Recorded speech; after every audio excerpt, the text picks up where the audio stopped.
Bismillahirrahmanirrahim. Assalamualaikum warahmatullahi wabarakatuh. Alhamdulillahi ala ihsani wa syukru lahu ala taufiqihi wa amtinani wa asyhadu an la ilaha illallah wahdahu la syarika lahu ta'ziman li sya'ni wa asyhadu anna Muhammadan abduhu wa rasuluhu da'ila ridwani. Allahumma salli alaihi wa ala alihi wa ashabi ikhwani.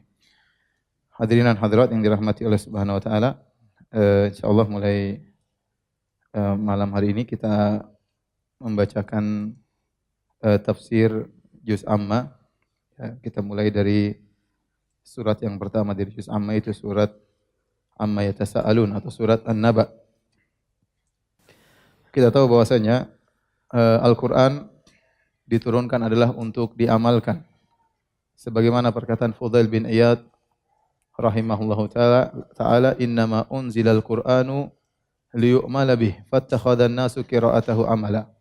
Sungguhnya Al-Quran itu diturunkan untuk diamalkan, tetapi orang-orang hanya membatasi pengamalannya dengan membacanya. Sebab orang menyangka kalau baca Al-Quran sudah cukup, padahal tidak. Baca Al-Quran itu adalah sarana untuk bisa memahaminya, dan memahami adalah sarana untuk mengamalkannya. Jadi kalau orang sudah baca Al-Quran dengan baik, ya masih ada tahapan berikutnya, berusaha memahaminya. Kalau sudah memahami dengan baik, kemudian berusaha mengamalkannya. Oleh karenanya di antara cara kita untuk bisa mengamalkan Al-Quran dengan baik, kita harus mengerti apa kandungan dari ayat-ayat Al-Quran tersebut. Oleh karenanya, Al-Imam Ibnul Qayyim rahimahullahu ta'ala pernah berkata, فَقِرَاءَةُ آيَةٍ بِتَفَكُّرٍ وَتَفَهُّمٍ خَيْرٌ مِنْ قِرَاءَةِ خَتْمَةٍ بِغَيْرِ تَدَبُّرٍ وَتَفَهُّمٍ. Bahwasanya baca satu ayat saja, dalam Al-Quran satu ayat saja, tapi dengan merenungkan, dengan memahami, itu lebih baik daripada menghatamkan Quran tanpa dipahami. Kenapa? Karena yang menambah iman itu yang kita pahami. Kalau kita pahami satu ayat, itu menambah iman kita, menambah ketakwaan kita, menambah khusyuk kita kepada Allah Subhanahu wa taala. Maka sangat penting kita mendalami apa kandungan risalah yang Allah kirimkan kepada kita. Allah Subhanahu wa taala menurunkan kitab kebahagiaan, kitab Al-Quran. Taha ma anzalna 'alaikal Qur'ana litashqa. Kami turunkan Al-Quran kepada engkau Muhammad bukan untuk kau sengsara, tapi agar kau bahagia. Nah, bagaimana kita bisa bahagia dengan Al-Quran? Caranya kita berusaha memahami apa isi Al-Quran tersebut. Ya. Maka insyaallah pada malam ini, hari ini kita berusaha untuk memahami isi dari Al-Quran. Sebelum saya masuk pada surat An-Naba, yang perlu saya ingatkan bahwasanya kenapa kita memilih Juz Amma? Karena Juz Amma itu rata-rata sudah dihafal oleh kaum muslimin. Coba saya ingin tahu, yang sudah hafal Juz Amma angkat tangan. Satu. Tidak usah takut riak, Juz Amma aja riak. Saya ingin tahu. Kalau hafal 30 juz baru riak. Juz Amma coba yang sudah hafal angkat tangan. Bapak-bapak. Alhamdulillah, masih sedikit. 10% enggak ada. Setengah Juz Amma yang sudah hafal, setengah Juz Amma. Qul huwallahu ahad, ada yang sudah hafal? Berusaha ya, seorang sebelum meninggal dunia sudah hafal apa? Juz Amma ya. Saya sering memotivasi kawan-kawan setiap saya ngisi pengajian tentang tafsir, saya bilang usahakan hafal Juz Amma. Kalau kita punya hafalan Juz Amma, itu akan mempengaruhi kehidupan kita. Kita naik mobil, kita bisa ngulangi ya Juz Amma ya, waktu kita bermanfaat ya.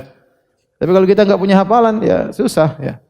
Kita pun sholat sunnah pun semangat, sholat tahajud juga semangat. Kenapa? Ada hafalan yang kita hafalkan. Tapi kalau kita enggak punya hafalan, mau sholat malam juga gimana gitu. Mau jadi imam, istri jadi makmum juga gimana. Bacanya 3 kul terus ya. Tambah 4 kul, qul ya ayyuhal kafirun ya. Mas kok baca itu terus? Ini surat yang Abi sangat cintai. Oleh karenanya, ya ikhwan, harus ada waktu untuk bisa menghafal apa? Juz Amma. Anak kecil sekarang sudah hafal, masa kita enggak bisa hafal? Saya pernah menyampaikan perkara ini pertama kali saya buka Juz Amma di suatu tempat di Anud. Saya ngisi pengajian di Al-Azhar di Sumarekon. Kemudian akhirnya ada seseorang yang tertarik. Setelah dia menghafal tinggal 3 surat, dia bilang, "Ustaz, alhamdulillah. Sejak Ustaz bilang itu, saya sudah hafal Juz Amma kecuali tinggal 3 surat." Kecuali tinggal 3 surat, dan belum selesai memang. Saya berharap kalau selesai Juz Amma, dia sudah hafal Juz Amma. Jadi insyaallah ya, yang mau hafal Juz Amma angkat tangan. Yang mau. Yang mau aja ragu-ragu, yang mau. Saya ulangi, yang mau hafal Juz Amma angkat tangan. Yang penting niat dulu. Juz amma, hafal dulu. Juz amma. Ya, insyaallah ya. Bertekad. Kalau kita tekad, insyaallah Allah kasih jalan. Taib. Juz amma ini penting. Kenapa? Karena isinya banyak masalah iman. Menggugah keimanan tentang hari akhirat, tentang hari pembalasan, tentang neraka, tentang surga. Subhanallah, ini sangat penting untuk kita kehidupan sehari-hari yang kita sering lupa dengan akhirat, tenggelam dengan dunia, selalu mengejar dunia, yang dicari fulus terus, ya. Maka kalau kita punya hafalan juz amma, kita akan teringat terus, ditegur terus oleh hafalan kita, ditegur terus oleh Allah Subhanahu wa taala. Dan juz amma ini kenapa juga? Karena sering dibaca di masjid-masjid. Nah, kalau kita sudah tahu tafsirnya, kita jadi makmum enak. Kita dengar imam baca, kita tahu maksudnya. Ya, kita tahu maksudnya. Ya ayyuhal insanu ma gharraka bi rabbikal karim. Apa maksudnya? Kalau kita tahu tafsirnya enak. Oh, maksudnya begini. Ya. Kalau kita enggak tahu maksudnya ya sudah, ya. Al-qari'atu mal qari' wa ma adraka mal qari'. Apa maksudnya enggak tahu. Baca saja, ya. Oleh karenanya ini penting agar kita lebih khusyuk dalam salat, ya, karena yang sering dibaca oleh imam adalah surat-surat juz amma. Taib. An-Naba, kita masuk surat An-Naba. Surat An-Naba ya adalah surat Makkiyah. Makkiyah dan Madaniyah. Makkiyah adalah surat-surat atau disebut ayat Makkiyah. Surat Makkiyah adalah surat yang turun sebelum Nabi berhijrah. Adapun surat Madaniyah adalah surat yang turun setelah Nabi berhijrah. Terkadang dalam satu surat ada ayat yang Makkiyah dan ada ayat yang Madaniyah. Dalam satu surat terkadang ada ayat Makkiyah, ada ayat Madaniyah. Ya.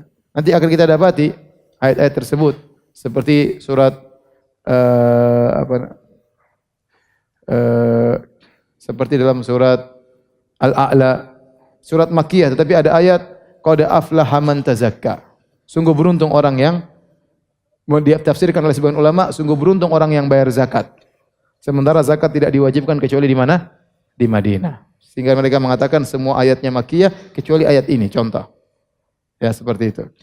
Contoh surat Al-Mutaffifin nanti kita dapatkan. Wailul lil mutaffifin alladzina idza iktalu 'alan nasi yastawfun. Celaka orang-orang yang mengurangi timbangan. Kata mereka ini ayat Madaniyah.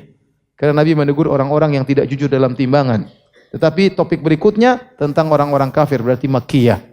Jadi terkadang dalam satu surat ada sebagian Makkiyah, ada sebagian apa? Madaniyah. Saya ulangi, apa itu Makkiyah? Bukan yang turun di Mekah, bukan. Apa itu Madaniyah? Bukan turun di Madinah, tetapi Makkiyah itu namanya tempat, tetapi untuk membedakan fase zaman. Namanya Makkah, tapi bukan berarti turun di Mekah, tapi maksudnya turun sebelum Nabi berhijrah. Disebut surat Madaniyah, ini istilah para ulama, bukan berarti turun di Madinah, tetapi turun setelah Nabi berhijrah. Contoh ada ayat turun di Mekah, tapi dia Madaniyah. Contoh firman Allah, Al-yawma akmaltu lakum dinakum, wa atmamtu alaikum ni'mati wa raditu lakum al-Islam madinah. Ini ayat dalam surat Al-Maidah termasuk ayat yang terakhir turun. Turunnya di Mekah, Nabi lagi haji. Tetapi namanya ayat Madaniyah. Kenapa? Karena dia turun setelah Nabi berhijrah. Lokasi turunnya di mana? Di Mekah. Tapi namanya ayat apa? Madaniyah. Paham? Itu.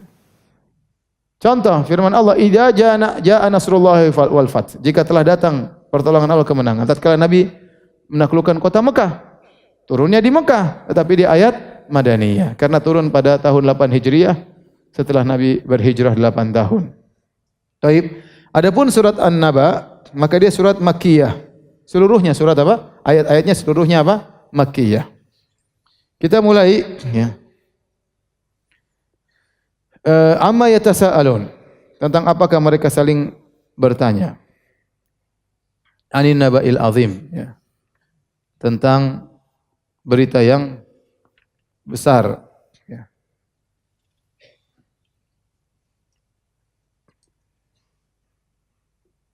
Ayat ini ya turun terhadap orang-orang musyrikin yang mereka mengingkari hari kebangkitan. Jadi orang musyrikin itu mereka mengakui adanya Allah. Dan ini sudah sangat jelas. Mereka mengakui adanya Allah karena Ka'bah yang bikin nenek moyang mereka. Yang bangun Ka'bah itu adalah Nabi Ibrahim dan Nabi Ismail. Dan seluruh kaum Quraisy keturunan Nabi Ismail. Seluruh kaum Quraisy keturunan Nabi Ismail, termasuk Abu Jahal, Abu Lahab, Al-Walid ibn al-Mughirah, Uqbah bin Abi Mu'aid, semuanya. Semua orang-orang Quraisy keturunan Nabi Ismail. Sehingga mereka bangga dengan Ka'bah, sehingga mereka yang menjaga Ka'bah karena Ka'bah dibangun oleh nenek moyang mereka, yaitu siapa? Ismail bin Ibrahim, dengan Ibrahim alaihi salam. Sehingga mereka mengenal Allah sudah sangat yang wajar, karena waktu Nabi Ismail membangun Ka'bah, Nabi Ismail tentunya berdakwah, sehingga dakwah tentang Islam sudah ada sejak zaman dahulu. Oleh karenanya waktu Abraha hendak menyerang hendak menghancurkan Ka'bah, kemudian Abraha didatangi oleh Abdul Muttalib, kakek Nabi sallallahu alaihi wasallam.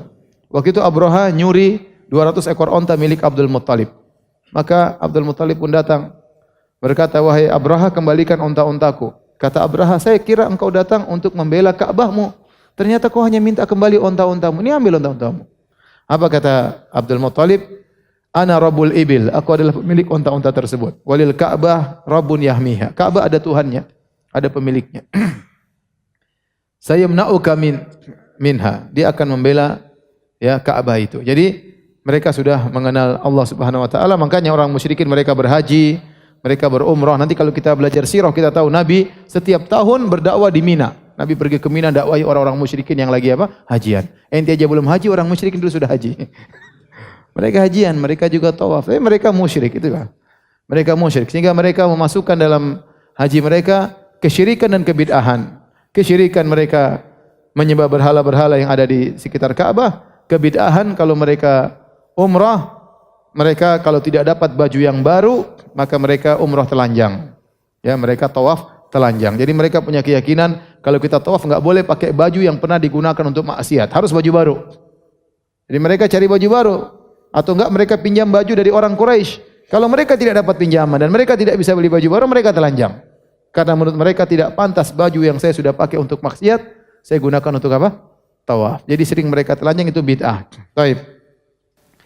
Yang mereka perselisihkan bukan adanya Allah atau tidak. Mereka semua tahu Allah ada dan ayat terlalu banyak tentang hal ini, ya. Seperti firman Allah Subhanahu wa taala, "Wala in sa'altahum man khalaqas samawati wal ard la yaquluna Allah." Kalau mereka engkau bertanya kepada mereka, siapa pencipta langit dan bumi, mereka akan menjawab Allah.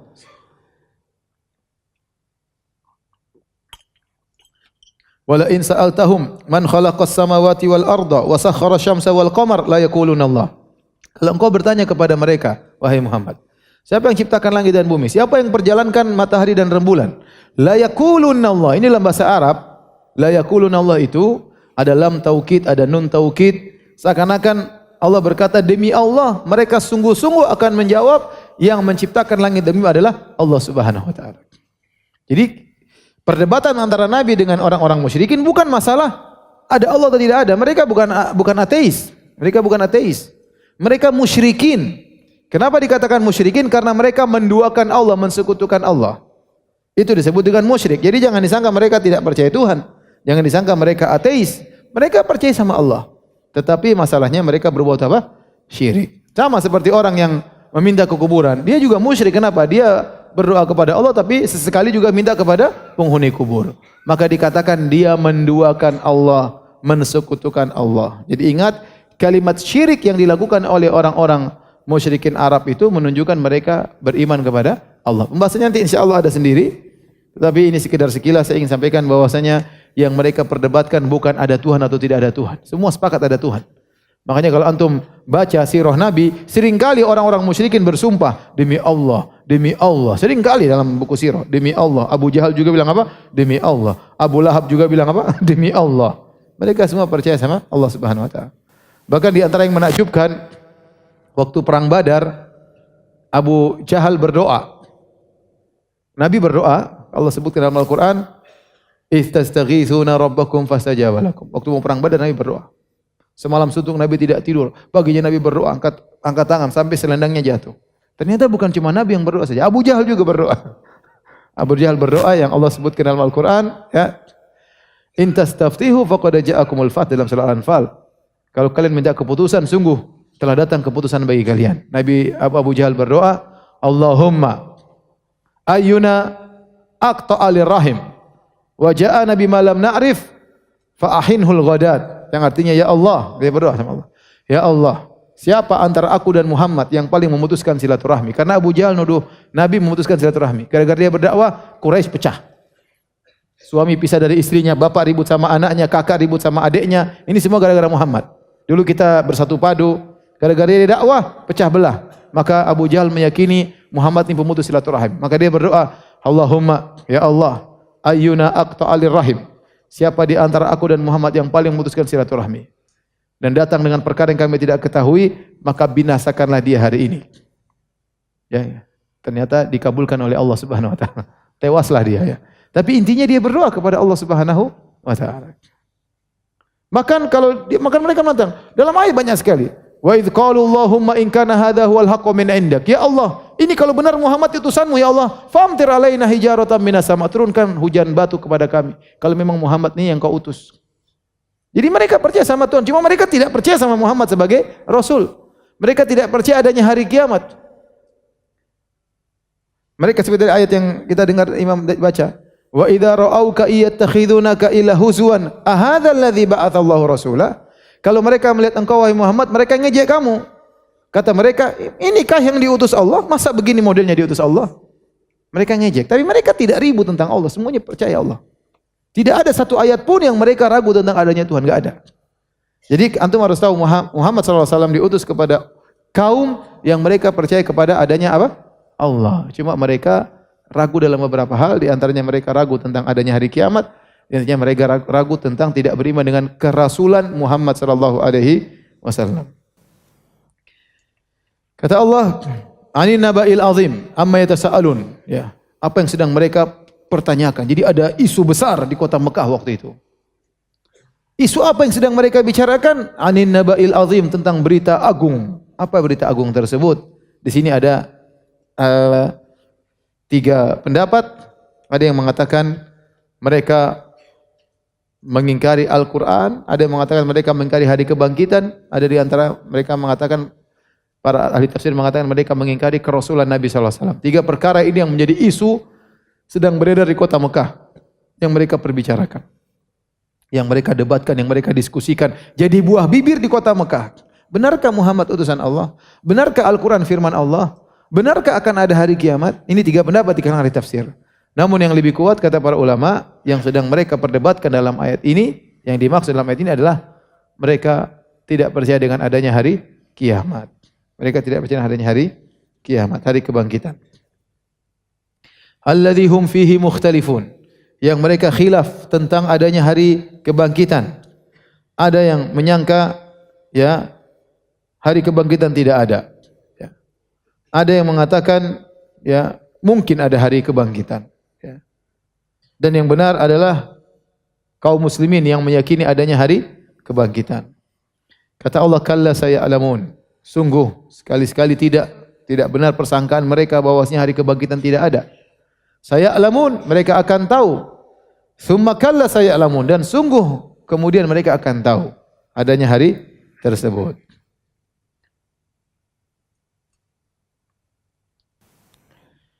Kenapa kata para ulama ya?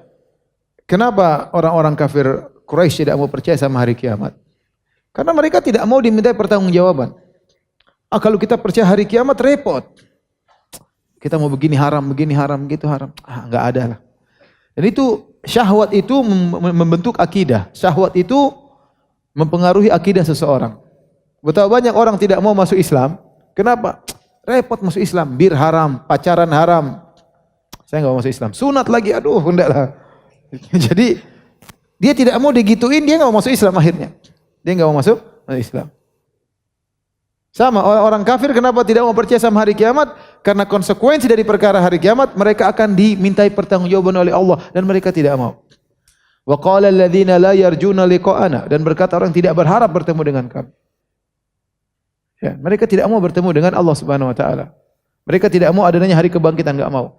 Kenapa mereka tidak meyakini? Karena syahwat mereka. Jadi syahwat itu mempengaruhi keyakinan apa?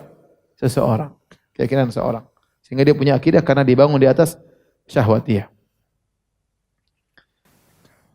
Maka setelah itu ya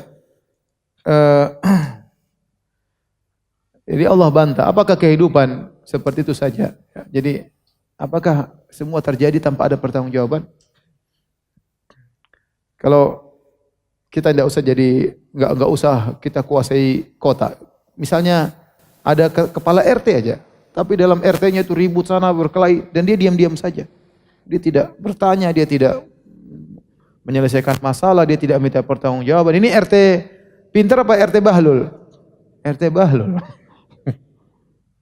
Nah, kalau ada Tuhan ciptakan makhluk sebanyak ini, yang satu zalim, yang satu membunuh, yang satu dibunuh, satu dibohongin, satu membohongin, satu merampas, satu dirampas, satu diperkosa, satu memperkosa, terus begitu saja hilang, tidak ada pertanggungjawaban.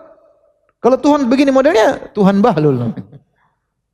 Kita aja manusia kalau ada yang model seperti kita katakan ini pemimpin enggak beres begini. Masa dibiarkan begitu saja tidak ada pertanggungjawaban? Nah, apakah kehidupan alam semesta ini begitu aja berlaku tanpa ada pertanggungjawaban? Enggak mungkin. Pasti ada satu hari namanya hari kebangkitan yang kita semua akan dimintai pertanggungjawaban atas apa yang kita lakukan. Kemudian Allah berfirman setelah itu, Allah menjelaskan tentang kekuasaan Allah. Jadi kalau kita belajar tafsir, kita bagi surat itu menjadi beberapa paragraf. Paragraf pertama sudah selesai. Amma yatasaalun 'anil naba'il 'azim alladzi hum fihi mukhtalifun kalla saya'lamun tsumma kalla saya'lamun. Sudah satu paragraf. Sekarang paragraf baru. Allah jelaskan tentang keagungan Allah Subhanahu wa taala. Alam naj'alil arda mihada. Bukankah kami telah menjadikan bumi hamparan? Mihada ya. Mihada, antum lihat halaman 21. Dalam sebagian qiraah dibaca dengan mahdan.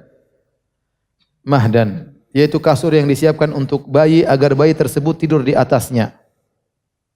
Mihadan artinya mumahadan. Jadi bumi itu diciptakan Allah dengan fasilitas Allah siapkan. Bukan Allah ciptakan bumi seperti planet Mars yang tidak ada isinya, tidak apa-apanya, tidak. Allah ciptakan bumi mihadan, ay mumahadan, dengan disiapkan ada gunungnya, ada sungainya, ada pohon-pohonnya, ada bahan tambangnya yang dibutuhkan dalam kehidupan manusia. Seperti bayi yang lahir sudah disiapkan apa? Kasurnya tinggal ditaruh, enak. Ya. Ya manusia tinggal olah sedikit saja. Tapi semua sudah disiapkan. Ya. Jalan gunung mudah didaki, tanah landai mudah dilewati, ya. Semuanya sudah disiapkan oleh Allah Subhanahu wa taala. Allah sebutkan kenikmatan tersebut. Aku yang menciptakan ini semua, kata Allah. Alam naj'alil arda mihada. Bukan kami yang telah menjadikan bumi terhampar dengan mudah untuk ditempati. Ya. Subhanallah, bumi ini begitu indah ya. Begitu apa? Indah ya. Dan mudah untuk ditempati, segala prasarana ada, ya. Semuanya tersediakan ya. Kemudian wal jibala autada. Dan bukankah kami telah menjadikan gunung-gunung sebagai autad? Autad itu pasak. Secara bahasa artinya pasak. Kalau kita mau bikin kemah, kita kan di ujungnya kasih tali, kemudian kita paku kayu atau pasak kita paku, baru kita ikat supaya kuat. Jadi paku tersebut harus masuk dalam. Mungkin kalau pakunya 10 cm, kita masukkan 7 cm. Tinggal 3 cm yang buat ngikat. Lebih banyak yang masuk dalam daripada yang buat ngikat. Itu tidak. Jadi Allah menamakan gunung dengan pasak 1400 tahun yang lalu. Ketika belum ada teknologi. Dan benar ternyata gunung itu punya akar menjulang ke dalam. Bukan cuma naik ke atas, dia juga punya akar menjulang ke dalam. Ya, fungsinya untuk mengkokohkan. Makanya dengan adanya gunung, bumi tidak bergetar. Di antara fungsi apa? Gunung. Karena gunung dijadikan pasak oleh Allah Subhanahu wa taala. Mungkin orang lihat gunung itu bukan pasir yang Allah timbun aja di atas gitu, enggak. Bukan batu yang Allah cuma taruh di atas bumi begini, enggak. Tapi dia menjulang ke dalam. Itulah disebut oleh Allah dengan autada, watad, yaitu pasak. Dan ini di antara mukjizat Al-Qur'an. 1400 tahun yang lalu Allah sudah sebutkan hal ini yang mungkin teknologi sama sekali tidak ada, yang mungkin belum dipikir oleh orang Arab Badui tatkala itu. Kemudian kata Allah, wa khalaqnakum azwaja. Kami jadikan kalian berpasang-pasangan. Ya, pasang-pasangan. Kata para ulama, itu laki-laki perempuan. Dan ada fungsinya ya. Dan adanya pasang-pasangan maka saling cocok, saling mencintai, saling beranak pinak. Ya. Bahkan dalam ayat yang lain, kata Allah, min kulli syai'in khalaqna zawjaini la'allakum tadhakkarun. Dan segala sesuatu kami ciptakan dengan berpasang-pasangan. Dan semuanya berpasang-pasangan. Kalau laki-laki ada perempuan. Ada positif, ada negatif. Ada api, ada air. Ada surga, ada neraka. Ada iblis, ada Jibril ya. Ada Firaun, ada Musa ya. Ada Rasulullah, ada Abu Jahal. Banyak ya, semuanya pasang-pasangan ya. Semuanya pasang-pasangan. Ada hikmah yang Allah kehendaki di balik itu semua.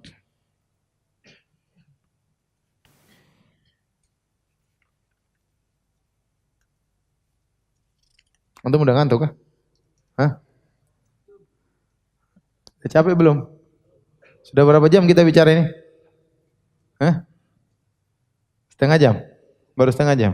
Mukadimah setengah jam sudah cukup. Tambah atau sudah? Hah? Terus ya?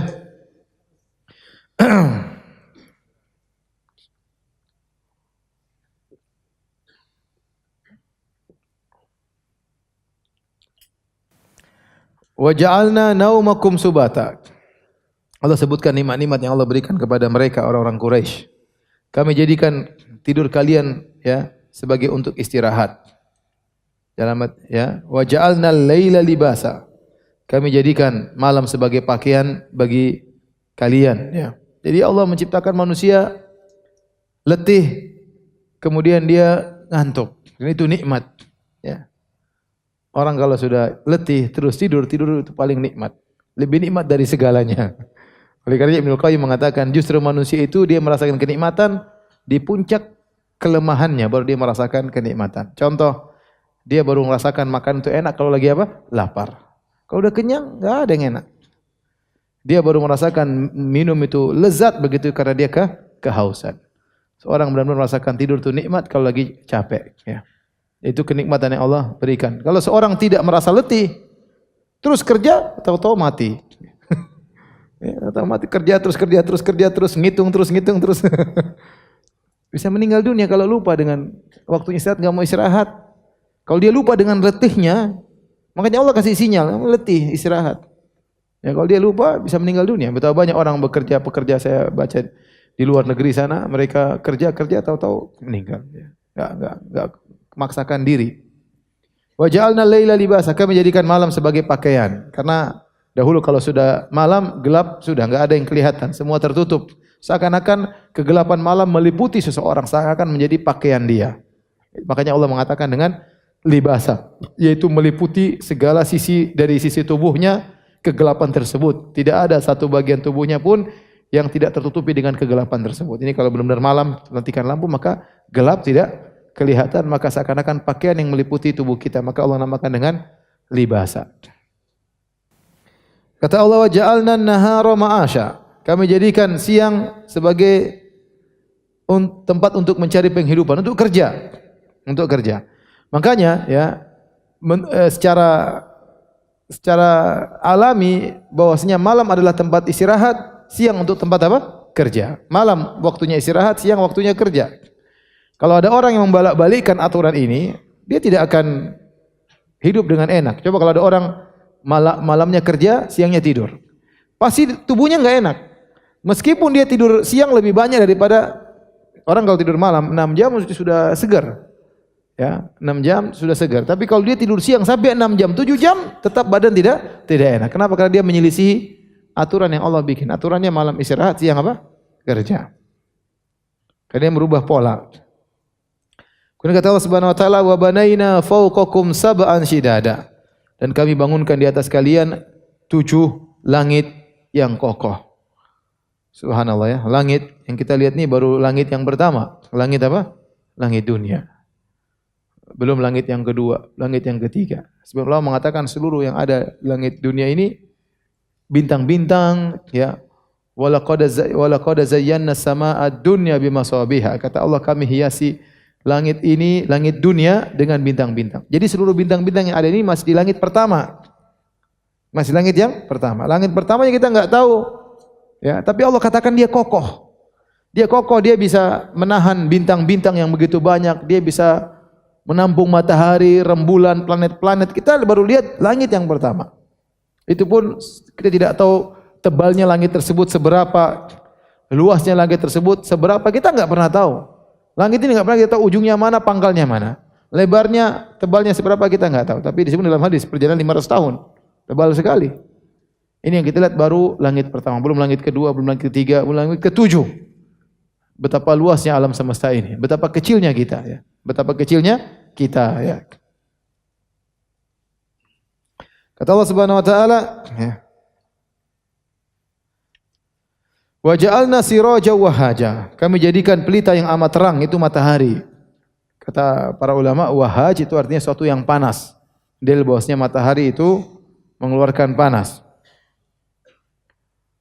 Kemudian kata Allah, wa anzalna minal mu'sirati ma'an thajjaja. Dan kami turunkan dari awan air yang banyak tercurah. Mu'sirat adalah awan yang hitam. Tidak dikatakan mu'sirat kecuali awan tersebut sudah hitam. Setelah hitam baru kami turunkan air hujan. Ya. Dan ini semua adalah kekuasaan Allah Subhanahu Wa Taala. Ya.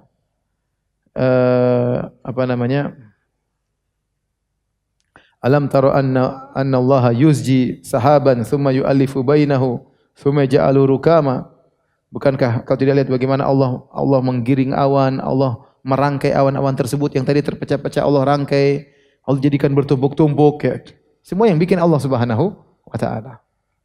Terus Allah giring ke satu tempat, Allah turunkan hujan. Ya.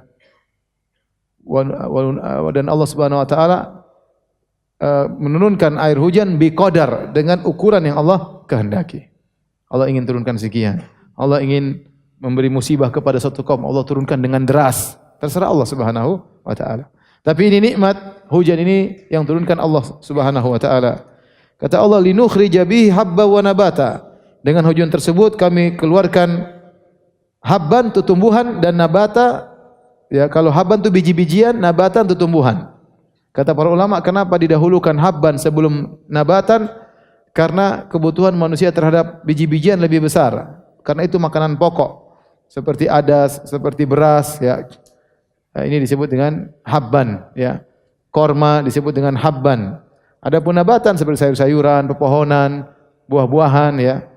Maka didahulukan penyebutan habban karena lebih dibutuhkan oleh manusia. Kemudian kata Allah, wa jannatin alfafa, dan kebun-kebun yang lebat, ya.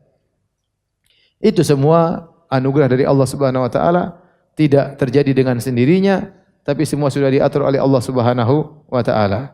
Seakan-akan Allah berkata, wahai orang-orang Quraisy, ini semua nikmat yang saya berikan kepada kalian, yang kalian sadari bagaimana gunung, hujan, semuanya, itu kami yang bikin. Kalau kami ingin membangkitkan kalian, mudah. Dah mati dibangkitkan lagi, mudah. Ini semua kita bisa bikin. Apalagi sekedar membangkitkan kalian, mudah. Prosesnya enggak susah. Bukankah membuat bumi enggak susah? Di mata kita susah. Bumi dihamparkan dengan fasilitasnya, hujan diturunkan, pepohonan, buah-buahan, tumbuh-tumbuhan, matahari, ini semua enggak gampang. Menurut kita, bagi Allah semuanya gampang. Sebagaimana membuat ini semua gampang di sisi Allah, maka membangkitkan kalian juga mudah pada hari kiamat kala. Itu maksud dari paragraf yang sedang kita baca, ya. Sampai sini aja, ya. Saya sudah capek masalahnya. Ya, nanti lanjut lagi, ya. Boleh? Boleh dah? Ya sudah, demikian saja. Subhanakallah bihamdik, asyhadu an la ilaha illa anta, astaghfiruka wa atubu ilaik. Assalamualaikum warahmatullahi wabarakatuh.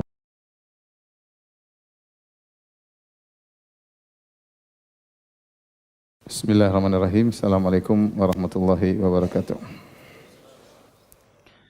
Alhamdulillahi ala ihsanih wa syukru lahu ala taufiqihi wa amtinanih wa asyhadu an la ilaha illallah wahdahu la syarika lahu ta'ziman li sya'nih wa asyhadu anna Muhammadan abduhu wa rasuluhu da'ila ridwanih. Allahumma salli alaihi wa ala alihi wa ashabi ikhwanih. Kita lanjutkan bahasan kita dari tafsir surat An-Naba sampai pada ayat yang ke-17. Inna yaumal fasli kana miqata. Halaman 30, ya, halaman 30. Inna yaumal fasli kana miqata. Sungguhnya hari keputusan adalah suatu waktu yang telah ditetapkan. Yaumal fasli adalah salah satu nama dari nama-nama hari kiamat. Hari kiamat itu namanya banyak. Setiap nama mengandung sifat terhadap hari tersebut. Makanya hari kiamat disebut dengan yaumul qiyamah, hari di mana manusia akan berdiri menunggu kedatangan Allah Subhanahu wa taala. Bahkan sebagian ulama mengatakan tidak ada duduk di sana, tidak ada berbaring. Semuanya akan terus berdiri ya di padang mahsyar sampai Allah datang memutuskan perkara. Maka disebut dengan yaumul qiyamah. Dia dari qiyam, berdiri. Yauma yaqumun nasu lirabbil alamin. Hari di mana manusia akan berdiri menunggu kedatangan Allah Subhanahu wa taala.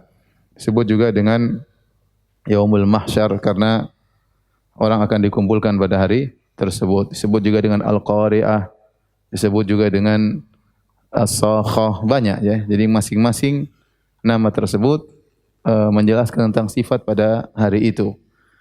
Disebut juga Yaumul Hisab, hari perhitungan. Nah, di antara nama-nama hari kiamat adalah Yaumul Fasl. Yaumul Fasl yaitu hari keputusan. Karena pada hari tersebut akan diputuskan segala perkara, ya, atau disebut dengan hari pembeda, membedakan antara hak dan batil. Hari kiamat akan dibedakan antara hak dan batil. Pada hari kiamat akan dibedakan antara penghuni neraka dengan penghuni surga. Kata Allah Subhanahu wa taala, fariqun fil jannah wa fariqun fis sa'ir. Sekelompok di surga dan sekelompok masuk neraka. Maka pada hari tersebut segala atribut akan dilepas, segala jabatan akan dilepas. Tidak ada kaya miskin lagi. Yang ada cuma penghuni neraka atau penghuni apa? Surga, ya. Makanya Allah mengatakan tatkala hari kiamat kelak, anal malik, aina mulukul ard? Aku adalah sang raja. Mana raja-raja dunia? Enggak ada. Semuanya enggak ada tatkala itu, ya. Maliki yaumiddin, dialah penguasa hari pembalasan. Raja di hari pembalasan itu hanya Allah Subhanahu wa taala. Maka orang sekarang yang membanggakan atributnya, membanggakan jabatannya, membanggakan kekayaannya, pada hari kiamat kelak semua akan hilang. Yang ada cuma ada keputusan antara penghuni surga maupun penghuni neraka. Itulah Yaumul Fasl. Allah jelaskan kapan tiba Yaumul Fasl tersebut. Yauma yunfakhu fis suri fatatuna afwaja. Hari di mana tatkala ditiupkan sangkakala lalu kamu datang berkelompok-kelompok. Al-nafkhu fis sur sebagaimana pernah kita jelaskan, meniup sangkakala ditiup oleh malaikat Israfil, ya. Maka itu ada khilaf, ada yang mengatakan 2 kali tiupan, ada yang mengatakan 3 kali tiupan. Yang mengatakan 2 tiupan, yang pertama adalah nafkhus sa'aq, ya. Wa nufikha fis sur fa sa'iqa man fis samawati man fil ardi illa man syaa Allah. Ya, tatkala ditiupkan sangkala maka semua mati yang ada di langit dan bumi kecuali yang dikecualikan oleh Allah Subhanahu wa taala. Tsumma nufikha fihi ukhra fa idahum qiyamun yanzurun. Kemudian ditiupkan sangkala yang kedua, maka kemudian manusia akan dibangkitkan. Ya. Tatkala manusia dibangkitkan maka mereka akan datang berkelompok-kelompok. Nah, jarak antara an-nafkhatul ula dengan an-nafkhatus tsaniyah, tiupan sangkakala pertama dengan tiupan sangkakala kedua dalam hadis disebutkan 40. Ya, 40. Namun tidak dijelaskan oleh Nabi sallallahu alaihi wasallam atau sang perawi lupa yang dimaksud oleh Nabi 40 apa? Apakah 40 hari? Apakah 40 bulan atau ke 40 tahun? Yang jelas jarak antara tiupan pertama dengan tiupan kedua adalah 40, ya. Disitulah kemudian fa idzahum qiyamun yanzurun, manusia ya dibangkitkan dari kuburannya, fatatuna afwaja, kemudian datang berkelompok-kelompok. Setelah itu Allah berfirman, wa futihatis samaa'u fakanat abwaba. Maka tatkala ditiupkan sangkakala, ya, maka langit yang sekarang kita lihat tertutup akan terbuka pintu-pintunya, akan kelihatan ada pintu-pintunya. Ada yang mengatakan futihatis samaa'u fakanat abwaba, maksudnya terbelah-terbelah, ya, sebagian datang dalam ayat-ayat yang lain. Dan tatkala langit dibuka pintu-pintunya, maka malaikat akan turun, ya, dalam jumlah yang sangat banyak karena di langit ada malaikat yang menghuninya, ya. Sebagaimana firman Allah, wa yauma tashaqqaqus samaa'u bil ghamami wa nuzzilal malaikatu tanzila. Ya, tatkala langit terbelah lalu mengeluarkan kabut putih dan diturunkanlah malaikat bergelombang-gelombang. Ya. Sebagaimana dalam ayat yang lain kata Allah Subhanahu wa taala, wa jaa rabbuka wal malaku saffan saffa. Datang Rabbmu dan malaikat bersaf-saf, datang. Tatkala akan dilaksanakan Yaumul Hisab, hari perhitungan. Dan malaikat sangat banyak di langit. Pada hari tersebut akan turun ke bumi atau ke padang mahsyar. Sebagaimana dalam hadis kata Nabi sallallahu alaihi wasallam, "Inni ara ma la tarawun wa asma' ma la tasma'un.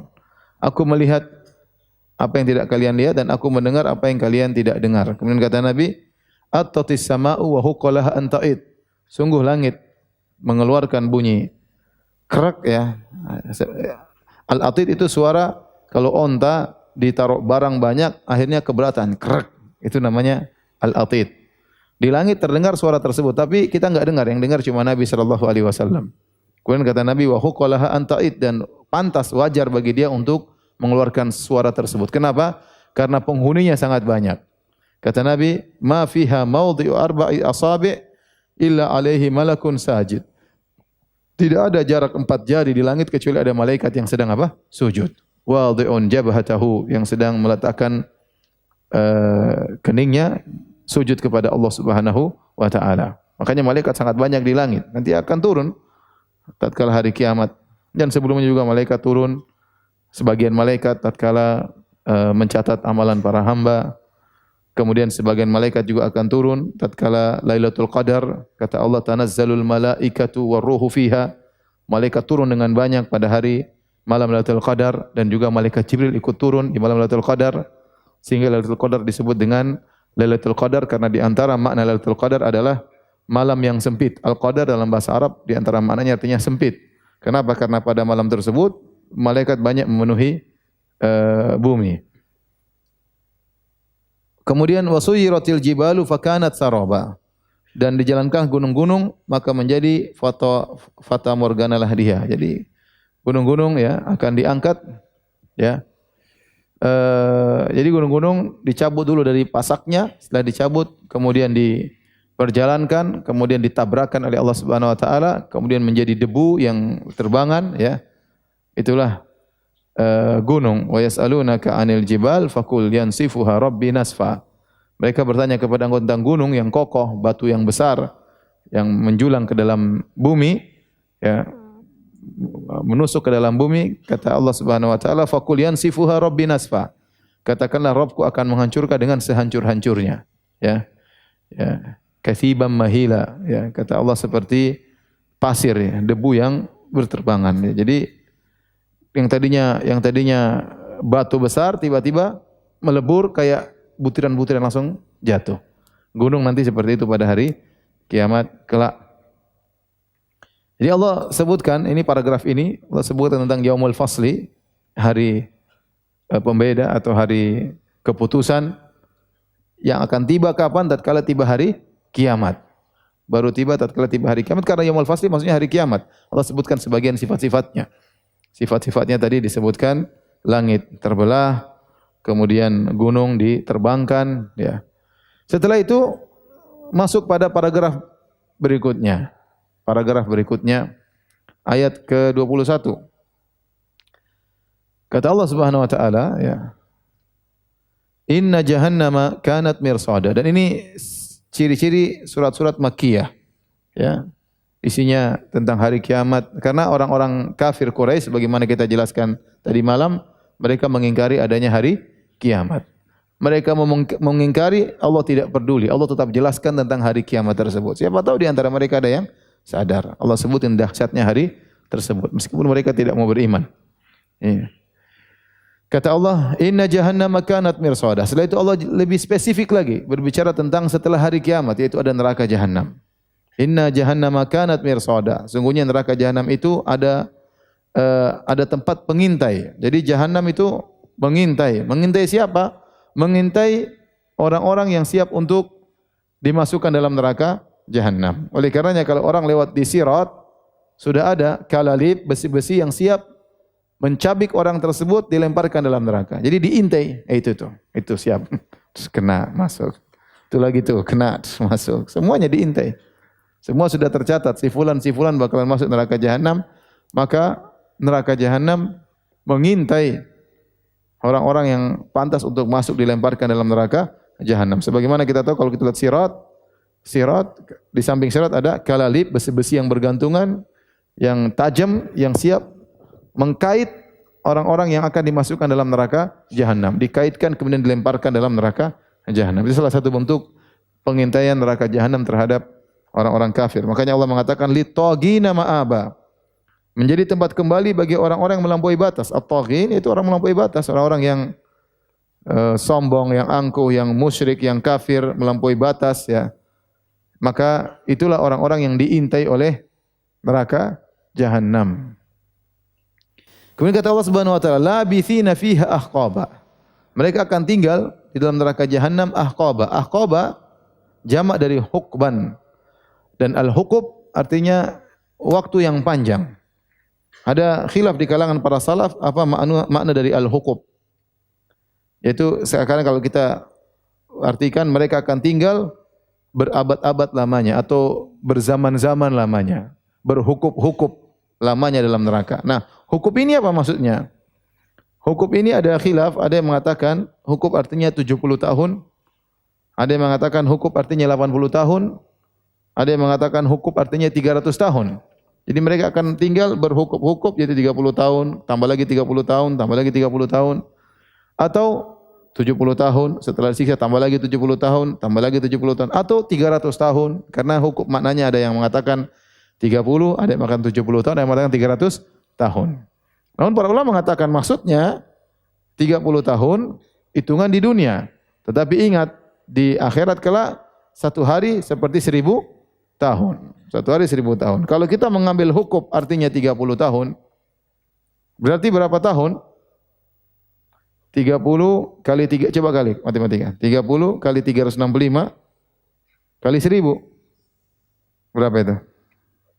Banyak ya. Anak saya juga bisa gitu. Hah? Biar saya ngitung aja lah. Antum psiko apa dhaif enggak tahu. 365 kali 30 kali 1000. 10.950.000 tahun. Ini kalau makna hukum yang paling kecil. Jadi 10 juta tahun disiksa. Terus 10 juta tahun kemudian siksa yang lain.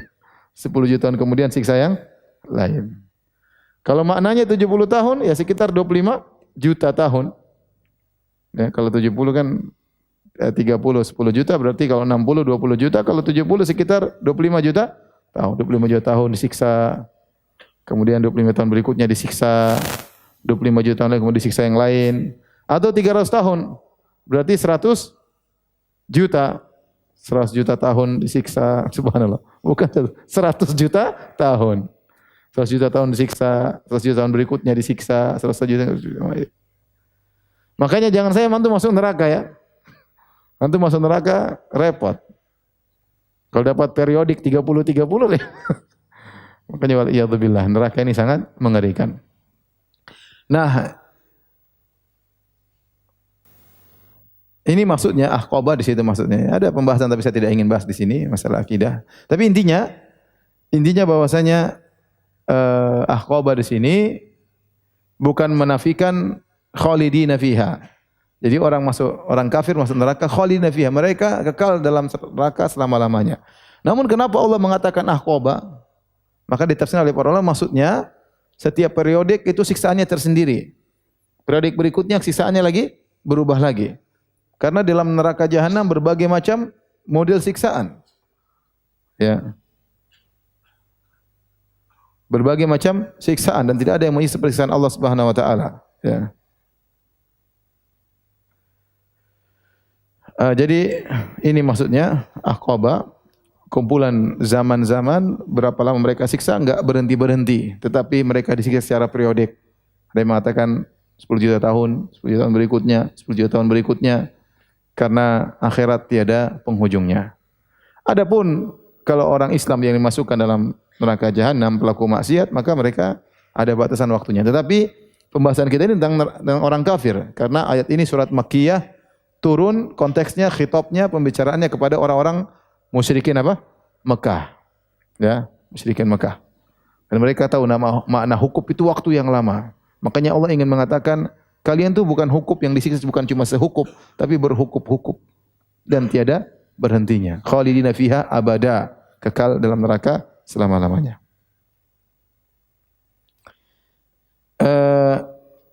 Jangan sampai kita seperti orang-orang Yahudi. Lihat halaman 37. Orang Yahudi berkata apa? Wa qalu lan tamassana an-naru illa ayyaman ma'dudah. Orang Yahudi itu pede. Mereka pede masuk surga. Kalaupun mereka tidak masuk surga, masuk neraka, kata mereka cuma sebentar. Jadi orang Yahudi kan mereka yakin masuk surga. Ya, makanya Allah mengatakan, "Qul ya ayyuhalladzina hadu in za'amtum annakum awliya'u lillahi min dunin nas, fatamannawul mauta in kuntum shadiqin." Katakanlah Muhammad kepada orang Yahudi, kalau kalian merasa kalianlah wali-wali Allah yang lain bukan, karena orang Yahudi merasa mereka sya'bullahil mukhtar, mereka adalah bangsa pilihan, bangsanya Tuhan. Tuhan itu Tuhannya Yahudi. Tuhan memang untuk orang Yahudi saja, ya. Dan mereka merasa pasti masuk surga. Maka kata Allah, katakanlah kepada mereka Muhammad, suruh minta mati kalau memang mereka yakin pasti masuk surga. Suruh minta mati. Ya udah, berdoa sama Allah, ya Allah matikan kami agar segera masuk surga. Ngapain setengah mati di dunia? Ya. Kata Allah, wala yatamannawnahu abadan. Mereka tidak bakalan pernah minta mati karena mereka sadar mereka banyak melakukan apa? Maksiat. Ya. Jadi perbuatan mereka, pernyataan mereka tidak sesuai dengan kenyataan. Pernyataannya pasti mau surga, tapi kalau disuruh minta mati, enggak berani. Ya.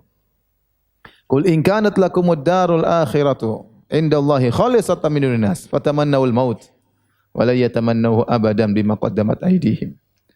Kalau katakanlah jika kamu merasa bahwasanya surga hanyalah milik kalian wahai orang Yahudi, mintalah mati. Pasti ya mati, pasti masuk surga, mintalah mati.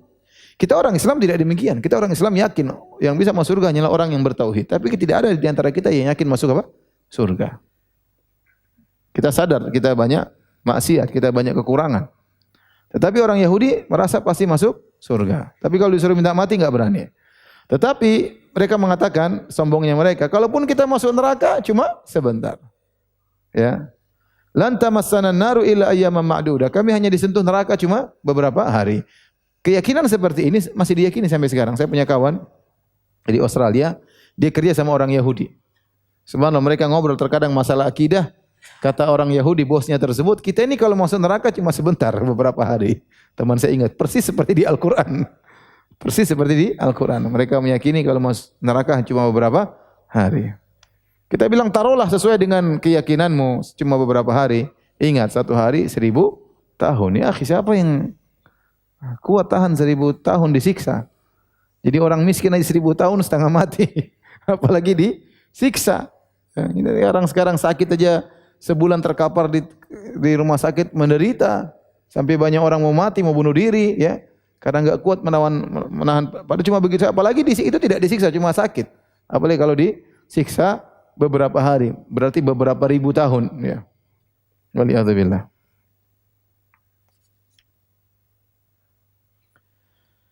Kemudian Allah Subhanahu wa taala berfirman, la yadzuquna fiha bardaun wala syaraba. Ya. Mereka tidak merasakan di dalamnya ya kesejukan dan tidak pula ada minuman, ya. Itu mereka akan merasakan panas luar biasa. Sebagian ulama mengatakan ahqaban di situ. Jadi kata Allah Subhanahu wa taala, ya, labithina fiha ahqaban, mereka akan tinggal dalam neraka jahanam ahqaban dalam waktu yang lama, la yadzuquna fiha bardan wala syaraba. Yang dalam waktu yang lama tersebut mereka tidak merasakan kesejukan dan juga tidak ada air minum. Illa hamiman wa ghassaqa, kecuali air yang sangat panas dan nanah, ya.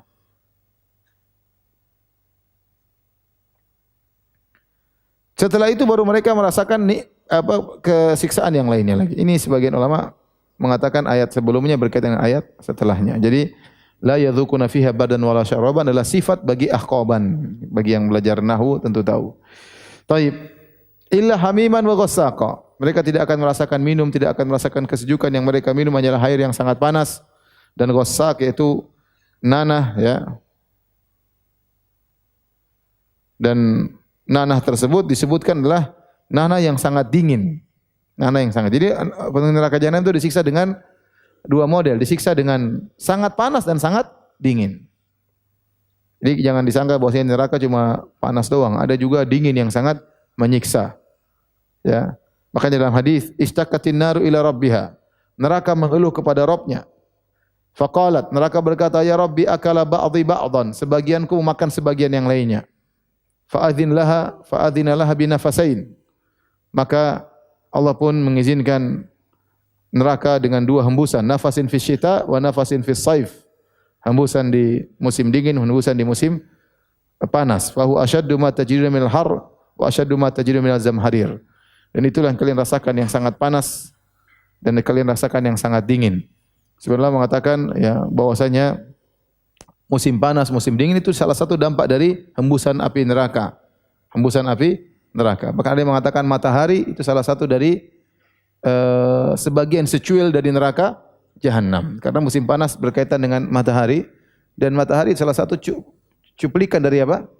Dari neraka jahanam. Ya, kalau kita dekat kayak apa? Itu jauh aja kayak begitu, apalagi kalau dekat. Belum neraka jahanam ya.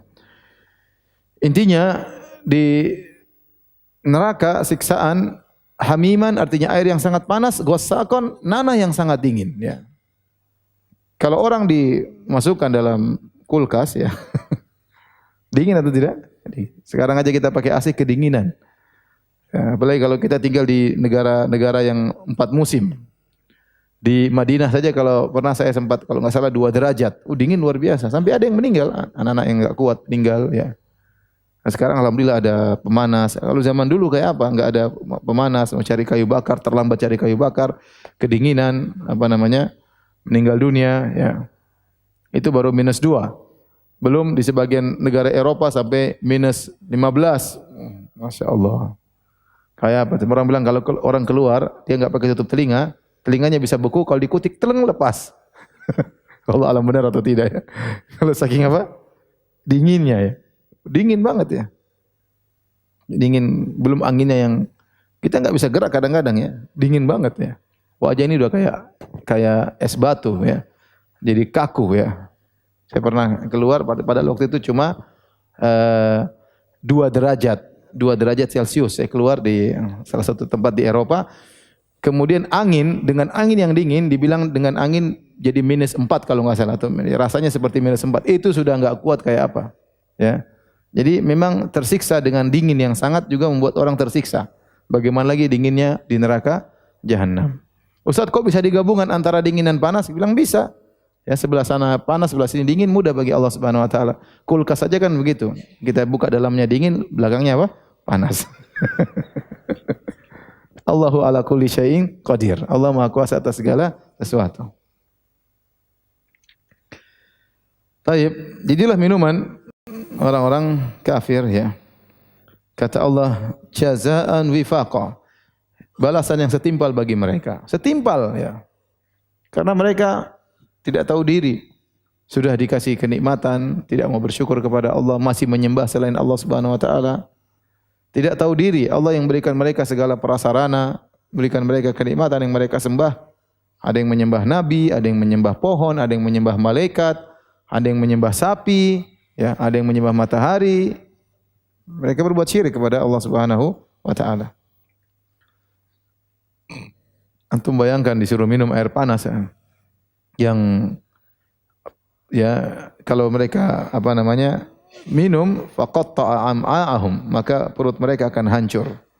Ini mereka kata para ulama, mereka ini saking hausnya waktu di padang mahsyar, fi yaumin kana miqdaru 50 alf sana, di padang mahsyar mereka suruh berdiri 50.000 tahun.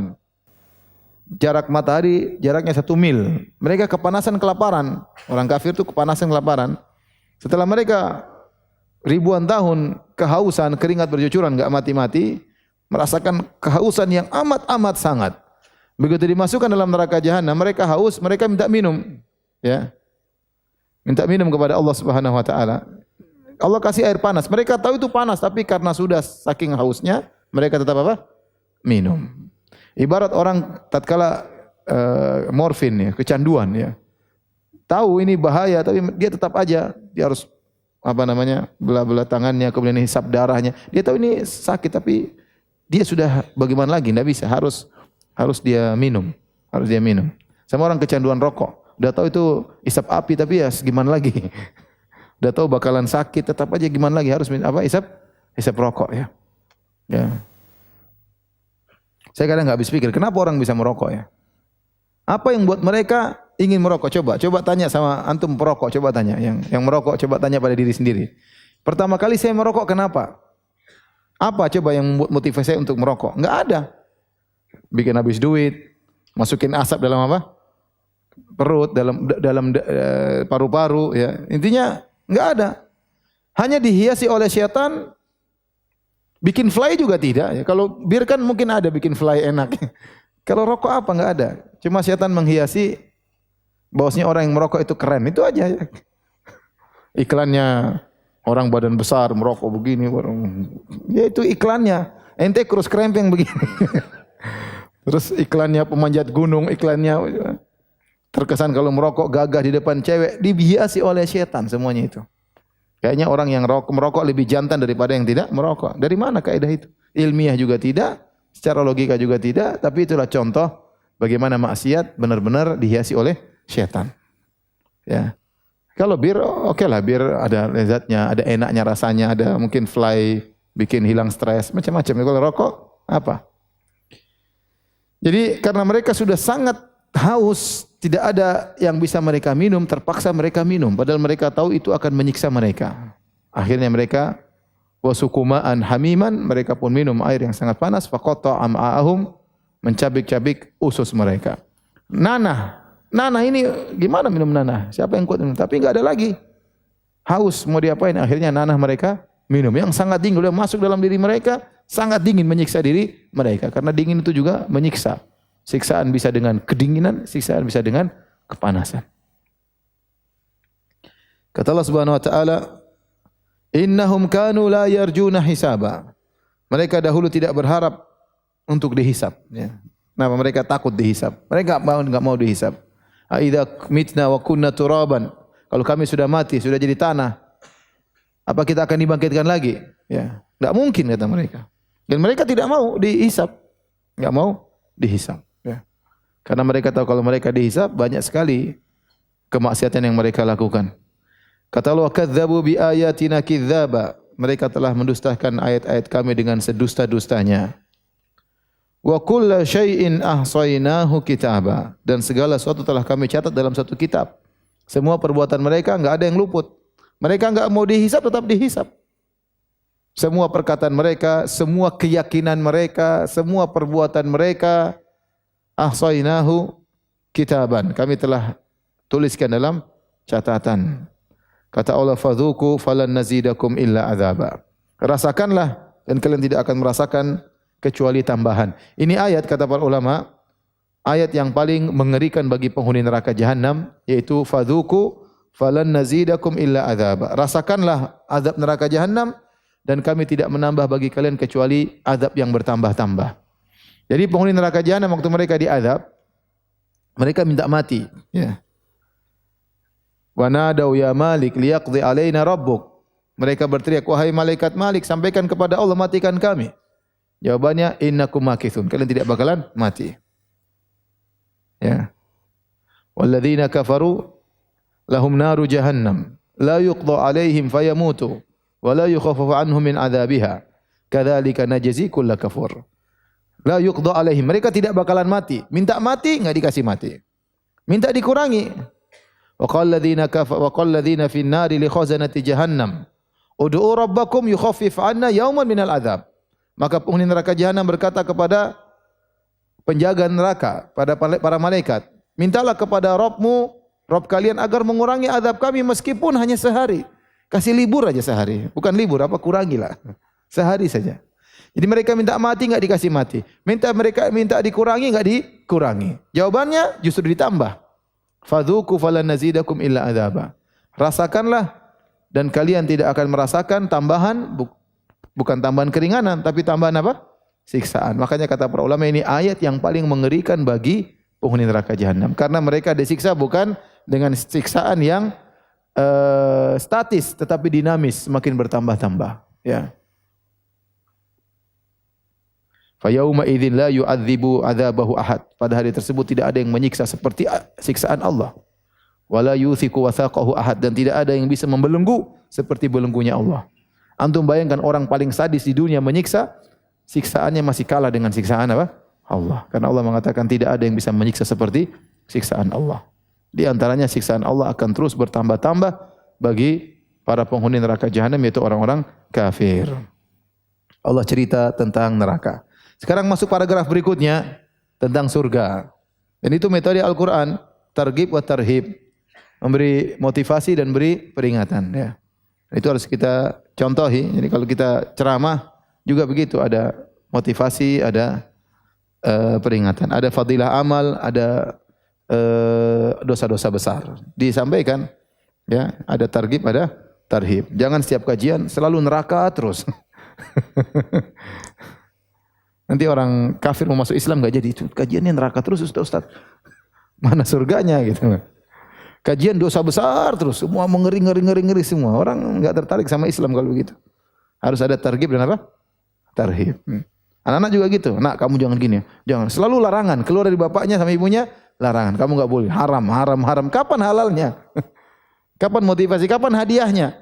Awas kalau enggak hafal Quran, abi pukul. Awas kalau enggak ini, abi Harusnya kamu enggak hafal Quran, abi pukul. Kalau kamu hafal Quran, abi kasih apa? Hadiah. Begitu kan namanya, targhib dan tarhib. Setelah Allah menyebutkan tentang neraka jahanam, Allah sebutkan tentang surga. Kata Allah, "Innalil muttaqina mafaza." Sungguhnya orang-orang yang bertakwa mendapatkan kemenangan, fauzan aziman, kemenangan yang sangat besar. Mafaza, ya. Oleh karenanya, kesuksesan yang terbesar adalah sukses di akhirat. Ya. Kata Allah, "Faman zuhziya 'anil nar wa udkhilal jannata faqad faz. Wamal hayatud dunya illa mata'ul ghurur." Barang siapa yang dijauhkan dari neraka jahanam dan dimasukkan dalam surga, maka sungguh dia telah sukses. Ya, dia telah berhasil, dia telah menang. Wamal hayatud dunya illa mata'ul ghurur, dan tidaklah kehidupan ini hanyalah, ya, keindahan yang menipu. Kebanyakan orang mereka berlomba-lomba di dunia cari kemenangan, tapi urusan dunia. Lomba balap kuda lah, lomba apalah, lomba judi lah, lomba tinju lah, lomba bola lah. Mereka menang, bangga kalau menang dalam lomba-lomba tersebut. Sebenarnya lomba dunia, ya. Semuanya lomba apa? Dunia. Tetapi kemenangan yang sungguhnya adalah kalau di akhirat masuk surga. Percuma seorang sukses di dunia, ya. Lomba rumah bagus dia nomor 1. Di kampung dia rumah yang paling apa? Bagus. Lomba mobil bagus dia juara 1. Lomba istri cantik dia juara 1. Istrinya paling cantik, bahkan 4 istrinya. Ya. Semuanya dia menang. Tapi kalau di akhirat masuk neraka, percuma. Jadi seorang di dunia kalah dalam perkara dunia. Dia mungkin paling miskin, rumahnya mungkin paling jelek, istrinya mungkin paling pas-pasan, ya. Saya tidak bilang paling jelek, paling apa? Pas-pasan. Tapi kalau pas dilihat cantik, alhamdulillah. Jadi dunia dia enggak dapat, tapi di akhirat masuk surga dia yang menang. Dia yang menang. Itulah orang yang menang. Maka antum nanti kalau antum punya anak, antum lihat standarnya. Ya, bolehlah dia menang dalam urusan dunia, tapi agamanya bagaimana? Jangan sampai anak kita menang dalam urusan dunia, dalam agama dia terbelakang, ya. Kata Allah, hadaiqa wa anaba, yaitu bagi mereka surga. Bagi mereka adalah surga, ya. Mafaza maksudnya surga. Hadaiqa wa anaba, yang di surga tersebut ada hadaiq, yaitu hadiqah. Hadiqah itu kebun-kebun yang isinya berbagai macam buah-buahan. Hadiqah, ada buah ini, buah ini, macam-macam. Di antaranya wa anaba, di antaranya ada buah-buah anggur. Jadi kata para ulama, Allah mengkhususkan penyebutan anaba, anggur, berarti ini buah anggur ini spesial di surga. Karena buah banyak, ya. Allah mengatakan di surga ada buah-buahan yang banyak, di antaranya ada buah apa? Anggur. Ini buah yang spesial, anggur di surga. Setelah Allah menyebut tentang kenikmatan buah-buahan, Allah mengatakan bidadari, wa kawaiba atraba. Ini mau dibahas atau tidak ini? Kayaknya sudah dibahas tahun lalu kan? Enggak usah dibahas lagi. Atraba maksudnya adalah sebaya, ya. Kalau masuk surga umur sebaya 33 tahun. Di puncak-puncak muda, di puncak-puncak segar-segarnya dan kuat-kuatnya, gesit-gesitnya umur segitu 33 tahun, ya. Kemudian mulai menurun 40, kemudian menurun lagi, akhirnya peot, ya. Jadi bidadari semua sebaya, ya, cantik-cantik semuanya, ya. Kawaib ya sudahlah, ya, enggak usah dibahas. Lagi puasa. Baca aja sendiri, ya. Wa ka'san dihaqa, dan gelas-gelas yang penuh berisi minuman, ya. Semua kenikmatan ada, bidadari ada, buah-buahan ada, minuman ada. anggur-anggur yang diminum ada, khamar-khamar yang lezat, semuanya ada. Ya, kenikmatan surga sangat banyak di luar dari khayalan kita. Di luar dari khayalan kita. Oleh karenanya para hadirin, kata Allah Subhanahu wa taala, "Wa ma tuqaddimu li anfusikum min khairin tajiduhu 'indallahi wa khairan wa a'zama ajra." Kata Allah, apa yang kalian lakukan berupa kebaikan apapun di dunia ini, min khairin, kebaikan apapun, sekecil apapun, tajiduhu 'indallahi, kau akan dapati di sisi Allah nanti khairan wa a'zam, lebih besar. Ya. Oleh karenanya, setiap kebaikan yang kita lakukan ini akan dibalas oleh Allah berlipat-lipat ganda sangat banyak. Saya kasih contoh saja, Nabi SAW bersabda, "Raka'atal fajri khairu minad dunya wa ma fiha." 2 rakaat salat fajar sebelum subuh, qabliyah subuh, lebih baik daripada dunia dan seisinya. Kapan antum bisa menguasai dunia dan seisinya? Kapan? Apakah ada orang di dunia ini menguasai dunia dan seisinya? Enggak ada. Apakah ada raja yang menguasai dunia dan seisinya? Enggak ada. Raja mana yang pernah hidup di dunia ini menguasai dunia dan seisinya? Enggak ada. Sebutkan raja-raja yang pernah hidup. Mau Fir'aun, mau Alexander bin Philips, ya, Al-Makedoni dan yang lain enggak ada. Semua raja enggak ada yang pernah menguasai dunia ini. Dunia dan seisinya. Antum, kalau antum jadikan Allah jadikan antum sebagai raja, antum diberi umur 5.000 tahun, antum tidak bisa menguasai dunia dan seisinya. Enggak mungkin. Pasti antum punya kelemahan. Tidak pernah dalam sejarah orang menguasai dunia dan seisinya. Tapi antum dengan salat 2 rakaat sebelum subuh, nanti antum jadi raja dunia dan seisinya. Di mana? Di akhirat kelak. Hanya sekedar dengan 2 rakaat sebelum subuh. Ini dalil bahwasanya dunia ini tidak ada nilainya dibandingkan dengan akhirat. Sedikit kebaikan yang antum lakukan di akhirat ini dibalas di dunia, akan dibalas di akhirat dengan berlipat-lipat ganda. Maka jangan sampai waktu terbuang-buang. Ya. Jangan sampai waktu terbuang-buang. Ya, Allah akan bidadari di luar bayangan antum, minuman di luar khayalan antum, semuanya sangat indah dan tidak bisa kita khayalkan, ya, tidak bisa kita khayalkan. Kata Allah, la yasma'una fiha lagwan wala kidzaba. Di surga mereka tidak mendengar perkataan sia-sia dan tidak ada kedustaan, tidak ada hoax di surga. Enggak ada. Enggak ada lagu, enggak ada kata-kata sia-sia. Wala ta'thima, dalam ayat yang lain wala ta'thima, tidak ada yang dosa, perkataan menyakitkan hati, tidak ada. Di Indonesia di Bekasi, kita sering ngomong sama kawan, sesama ikhwan, terkadang dia menyinggung kita, terkadang dia menyindir kita, terkadang kita tersinggung, terkadang kita baper, terkadang dia yang baper. Sering kan begitu? Ya, sering. Ya, kita enggak bisa jaga omongan. Terkadang kita menyinggung orang, terkadang kita disinggung orang. Ada kata-kata yang menyakitkan, sindiran, apalagi makian, apalagi hinaan. Itu sudah makanan kita sehari-hari di tanah air. Ya. Di akhirat kalau orang mau surga enggak ada kata-kata yang menyakitkan, enggak ada. Enggak ada sindiran, enggak ada kata-kata yang nyelekit, yang menusuk hati, enggak ada. Semua kata-kata indah, semua kata-kata menyenangkan, semua kata-kata menggembirakan. Ya. Oleh karenanya kata Allah, la yasma'una fiha lagwan, tidak ada kata-kata sia-sia, wala kidzaban, tidak ada dusta. Jazaa'an min rabbika ata'an hisaba.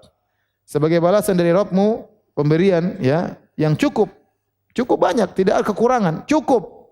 Di akhirat berlebih-lebihan. Tidak namanya kurang. Kita di dunia masih saja merasa kurang. Masih saja merasa orang memiliki qanaah jarang. Susah manusia punya qanaah, tapi dia saya merasa cukup. Sebenarnya kalau kita mau di dalam hati masih ada aja kekurangan. Sifat manusia. Mau dikasih rumah sebagus apapun, kayaknya masih ada yang kurang. Mungkin ruangannya kurang banyak. Mungkin istrinya kurang banyak katanya. Mungkin apa, pasti aja kekurangan. Mau diapain? Ada punya kolam renang kayaknya kurang besar. Tidak ada namanya puas manusia. Ya, tapi kalau di surga ata'an hisaba. Ya, pemberian yang memuaskan, yang cukup, enggak ada kekurangan ya, enggak ada kekurangan sama sekali. Setelah itu Allah berfirman, Rabbis samawati wal ardi wa ma bainahuma ar-Rahman, la yamlikuna minhu khitaba. Tuhan yang melihara langit dan bumi dan apa yang ada di antara keduanya, yang Maha Pemurah. Mereka tidak dapat berbicara dengan Dia, ya. Pada hari kiamat orang tidak berani ngomong sama Allah Subhanahu wa taala. Pada hari kiamat orang tidak berani ngomong sama Allah. Enggak usah kita bicara tentang Allah. Kita saja kadang masuk ketemu dengan pembesar, kita enggak berani ngomong. Masuk di kantor, ketemu dengan bupati saja atau ketemu dengan gubernur atau ketemu dengan presiden, kita enggak berani ngomong. Ketemu dengan amir, ketemu dengan syekh, kita mau ngomong segan, takut dan macam-macamnya. Apalagi ketemu dengan Allah Subhanahu wa taala. Kata Allah, "Yauma yaqumur ruhu wal malaikatu saffa." Pada hari itu ketika ruh dan malaikat bersaf-saf. Ar-ruh maksudnya malaikat Jibril. Ya, ar-ruh itu malaikat apa? Jibril. Saffan, mereka bersaf-saf. La yatakallamuna illa man adzina lahur rahman wa qala shawaba. Mereka tidak berkata-kata, malaikat saja enggak bisa ngomong kecuali dengan izin siapa? Allah Subhanahu wa taala, dan mereka mengucapkan kata yang benar. Hari yang sangat dahsyat. La tasma'u illa hamsa. Kalaupun mereka bicara ada bisik-bisik ketakutan. Ketakutan. Apalagi pas lewat sirat, semua ketakutan. Tidak ada yang boleh dibicara tatkala sedang lewat sirat. Penentuan surga atau neraka, mengerikan. Lolos masuk surga, jatuh neraka jahanam. Para nabi hanya mengucapkan 3 kata. Allahumma salim salim. Ya Allah selamatkan. Tidak ada kata lain. Tidak ada kata lain. Semuanya ketakutan ya. Ya. Hari yang sangat mengerikan. Apalagi kalau kita sadar kita banyak dosa. Itu para nabi saja yang bebas dari dosa, yang dosa mereka sudah diampunkan. Mereka tidak berani ngomong. Apalagi seorang yang membawa dosa pada hari kiamat, dia ingat seluruh dosa yang dia lakukan. Ucapannya, penglihatannya, pendengarannya. Di akhirat mau ngomong apa dia? Sekarang orang pede ngomong-ngomong macam-macam. Ya. Saya gandeng kamu ke surga. Oh, ngomong sekarang. Di akhirat siapa yang berani ngomong? Tenang, nanti saya surga, anak buah saya tidak akan masuk surga kecuali murid-murid saya masuk dulu. Subhanallah. Nanti berani ngomong gitu. Nabi tidak begitu ngomongnya. Nabi tidak ada yang ngomong kayak gitu. Kata Allah, "Dzalikal yaumul haq." Itulah hari yang benar. Hari yang pasti terjadi. Ya, makanya di antara doa Nabi tatkala bangun malam ya, dia mengatakan wa liqa'uka haq wan nabiyyuna haq wan naru haqqun wal jannatu haqqun. Hari pertemuan adalah benar, pasti terjadi. Para nabi di atas kebenaran, neraka itu ada, surga itu ada ya. Dzalikal yaumul haq. Itu hari pasti terjadi. Pasti akan datang. Faman syaa'a attakhadha ila rabbih ma'aba. Barang siapa yang berkehendak, niscaya dia bisa menempuh jalan menuju Rabb-nya. Dia bisa selamat. Kemudian kata Allah, "Inna anzarnakum adzaban qariba." Sungguhnya kami ingatkan kepada kalian tentang azab yang dekat. Yauma yanzurul mar'u ma qaddamat yadah. Manusia akan lihat seluruh apa yang pernah dia lakukan. Sekarang membuka file kita sangat mudah. Sekarang file orang, file kita sekarang sirah kehidupan kita orang tahu terkadang. Kalau orang mau cari data kita, filenya ada. Dari SD, SMP, SMA, terus bagaimana perjalanan hidupnya ada filenya. Ya. Sekarang file yang begitu banyak, yang mungkin data begitu banyak, jutaan, miliaran data bisa disimpan di flash disk yang kecil. Dan terjaga, tinggal dibuka di komputer, kebuka seluruhnya. Film-film yang mungkin ratusan jam bisa disimpan dalam file yang kecil. Bisa diputar ulang, bisa dinonton film tersebut. Bisa diputar, ya. Maka hari tersebut yauma yanzurul mar'u ma qaddamat yadah. Manusia akan lihat apa yang dia pernah lakukan selama di dunia. Saya enggak tahu cara melihatnya bagaimana, yang jelas Allah mengatakan dia akan lihat apa yang pernah dia lakukan. Apakah filenya berupa catatan, tulisan tangan tanggal sekian-sekian, ataukah filenya dalam bentuk video dia akan lihat. Ya, wallahu alam bisawab. Tetapi akan diperlihatkan pada hari kiamat kelak.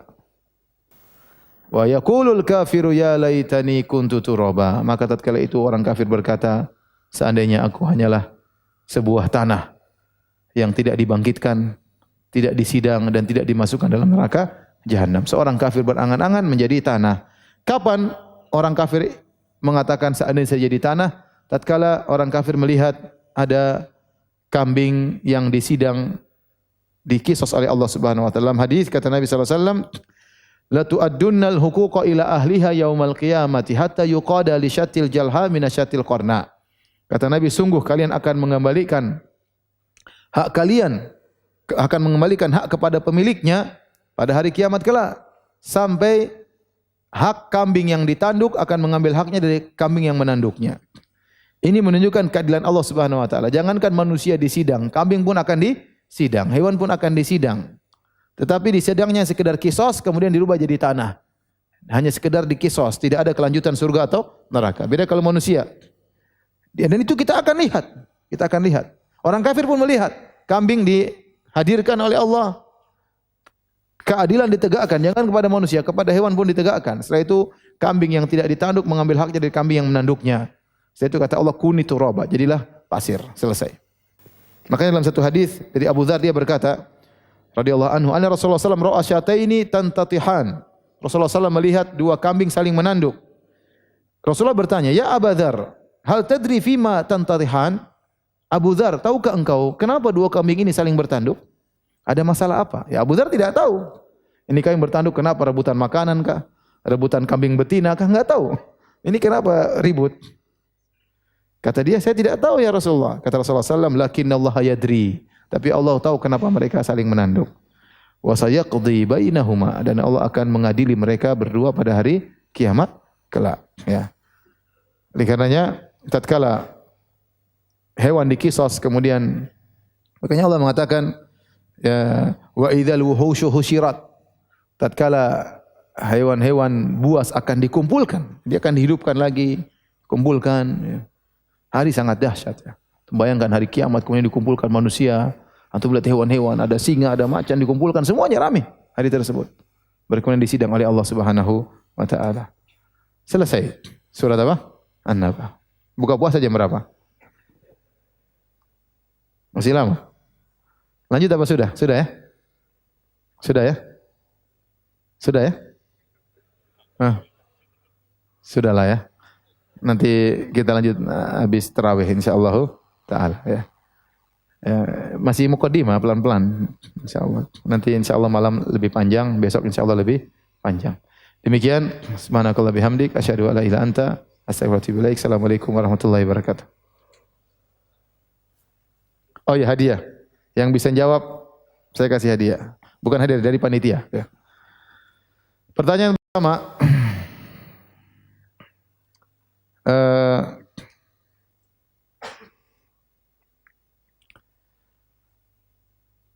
apa maksudnya firman Allah Subhanahu wa taala dalam surat An-Naba?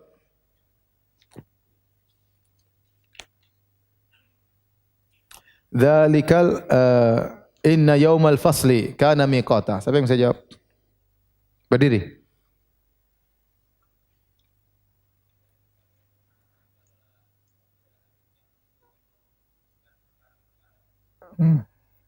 Yaumul fasli artinya apa?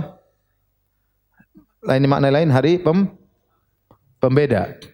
Maksudnya gimana pembeda? Antara lelaki sama wanita. Antara apa lagi? Penghuni surga dan penghuni neraka. Masya Allah. Fadal. Ini bekal haji. Mudah-mudahan ente bisa naik haji.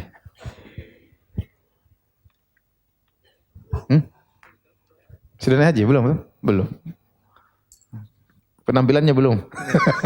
Insya Allah dimudahkan naik apa? Naik haji. Insya Allah. Pertanyaan kedua.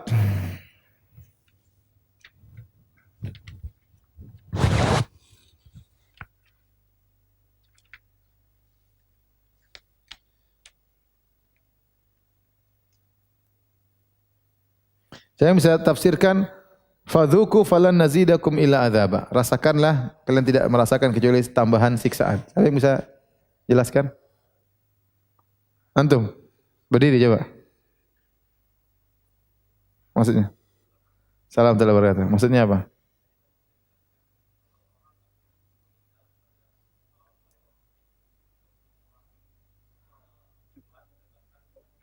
Terus?